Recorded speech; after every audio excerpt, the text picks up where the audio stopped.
तो मेरे प्यारे दोस्तों, आपका एक्सीलेंट 11 पर स्वागत है। आज हम लोग इंग्लिश वर्ड मीनिंग पढ़ने वाले हैं। तो चलिए देखते हैं। LAP लैप, LAP को हम लैप पढ़ते हैं। लैप का हिंदी मतलब होता है गोद।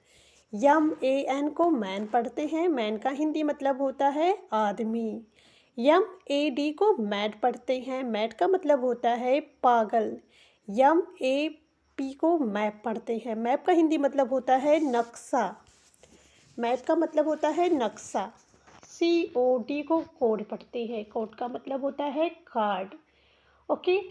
DOG डॉग को डॉग पढ़ते हैं। DOG को हम डॉग पढ़ते हैं। डॉग का हिंदी मतलब होता है कुत्ता। LOG को लॉग पढ़ते हैं। लॉग का मतलब होता है लकड़ी का लट्ठा। HOG को हॉक पढ़ते हैं। हॉक का मतलब होता है सुअर। POT को पॉट पढ़ते हैं।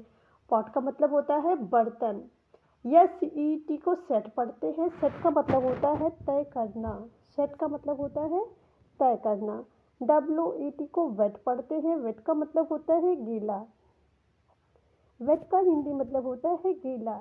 TO को टू पढ़ते हैं। टू टू का मतलब होता है को। टू का मतलब होता है को। BUT को बट पढ़ते हैं। बट का हिंदी मतलब होता है लेगिन। बट का हिंदी मतलब होता है लेगिन। ON को ऑन पढ़ते हैं। ऑन का मतलब होता है पर। ऑन का हिंदी मतलब पर होता है। BY को बाई पढ़ेंगे। बाई का मतलब होता है द्वारा। बाई का हिंदी मतलब होता है द्वारा। LIKE को लाइक पढ़ते हैं। लाइक लाइक का मतलब होता है पसंद करना। लाइक का हिंदी मतलब होता है पसंद करना। AND को एंड पढ़ते हैं। एंड का मतलब होता है और। एंड का मतलब होता है और। तो अगर वीडियो अच्छी लग रही हो तो लाइक जरूर करें और कमेंट में बताएं वीडियो आपको कैसी लगी। या शो को शो पढ़ते हैं।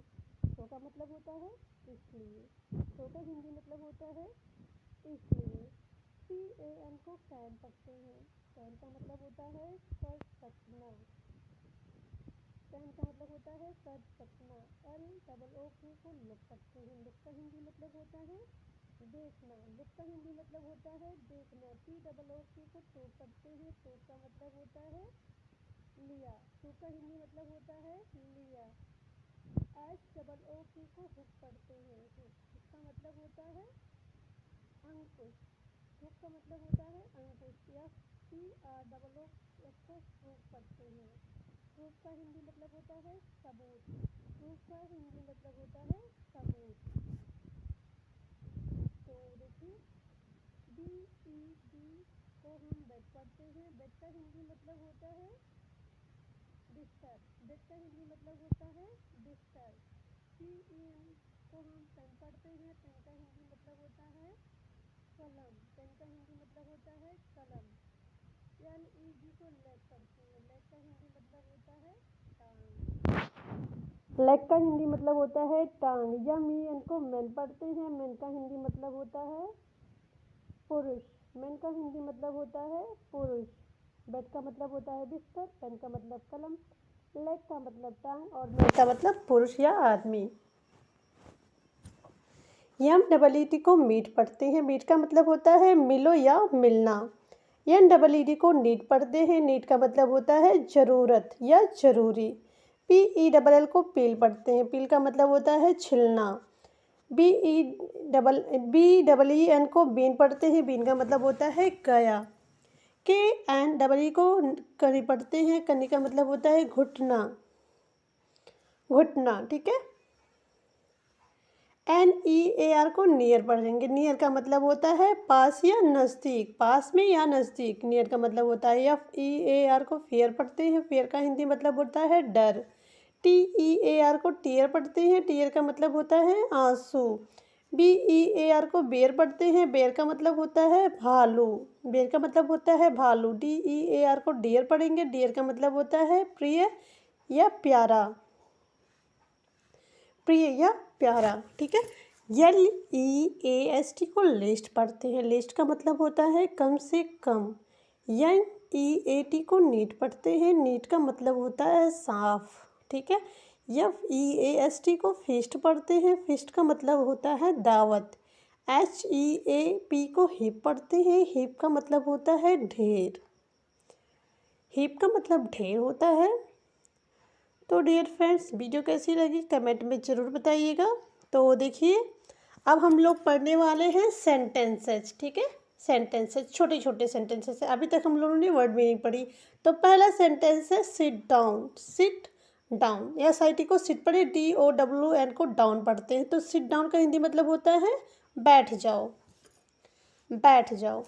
अब अगला सेंटेंस है SIT सिट UP, क्या हो गया सिट अप।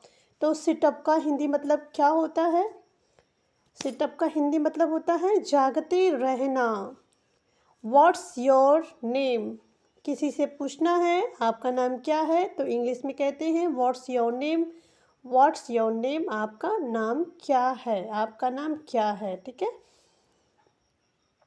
अगला sentence, what's your brother name. What's your brother name, what's your brother name मतलब इसका हिंदी मतलब होता है आपके भाई का नाम क्या है, आपके भाई का नाम क्या है। Nice to meet you, nice to meet you, तो इसकी हिंदी मतलब क्या होगी? आपसे मिलकर अच्छा लगा, आपसे मिलकर अच्छा लगा। अगला sentence, nice to meet you too. Nice to meet you too, ठीक है। तो इसका हिंदी मतलब हो गया आपसे मिलकर, आपसे मिलकर भी अच्छा लगा। सामने वाले ने बोला कि आपसे मिलकर भी अच्छा लगा। Where are you from, where are you from, आपको किसी से पूछना है आप कहाँ से हैं, तो हम इंग्लिश में कहेंगे वेयर आर यू फ्रॉम, आप कहाँ से हैं। अब देखिए अगला सेंटेंस है आई एम फ्रॉम GKP, मतलब GKP को गोरखपुर बोलते हैं हम। तो हम जवाब देते हैं मैं गोरखपुर से हूँ। इसे इंग्लिश में कहेंगे I am from GKP। What do you do, what do you do, अगर आपको किसी से पूछना है इंग्लिश में आप क्या करते हैं, तो इंग्लिश में कहेंगे what do you do, what do you do. अगला सेंटेंस है what time is it. What time is it, अगर आपको किसी से इंग्लिश में कहना है कि ये वक्त क्या है, ये वक्त क्या है, तो हम इंग्लिश में कहेंगे what time is it. It's 10 o'clock, ठीक है। तो किसी को बताना है, कोई आपने पूछा टाइम के बारे में, अब आपको बताना है अब 10 बजे हैं, तो कहें it's 10 o'clock, it 10 o'clock, okay. How much does it cost, how much does it cost, अभी इंग्लिश में कहना है इसकी कितनी कीमत है होती है, तो कहें how much does it cost. Have a good trip, have a good trip, तो कहते हैं ना यात्रा शुभ हो, यात्रा शुभ हो, तो इंग्लिश में कहें हैव ए गुड ट्रिप। अगला sentence be careful, be careful, तो बी केयरफुल का देखिए अगर हमें किसी से कहना है ध्यान से, ध्यान से रहो, ध्यान से रहो, तो भी कहें बी केयरफुल।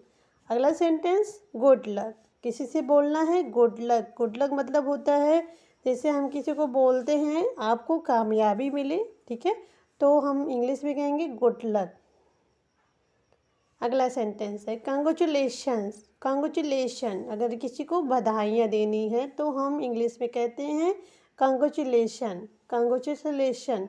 अक्सर शादी होती है या फिर किसी को कोई उपलब्धि मिलती है तो हम कंग्रेचुलेट करते हैं। Please forgive me, please forgive me, तो प्लीज़ फॉरगिव मी की हिंदी मतलब होती है कृपया मुझे माफ़ करें, तो इंग्लिश में कहेंगे प्लीज़ फॉरगिव मी। अगला सेंटेंस है आई am sorry, I am sorry, अगर आपको किसी से बोलना है कि मुझे माफ़ करें या मुझे खेद है, तो हम इंग्लिश में कहते हैं I am sorry. No worries, no worries, अगर आपको इंग्लिश में कहना है कि कोई चिंता नहीं, कोई चिंता नहीं, तो कहें नो वरीज़।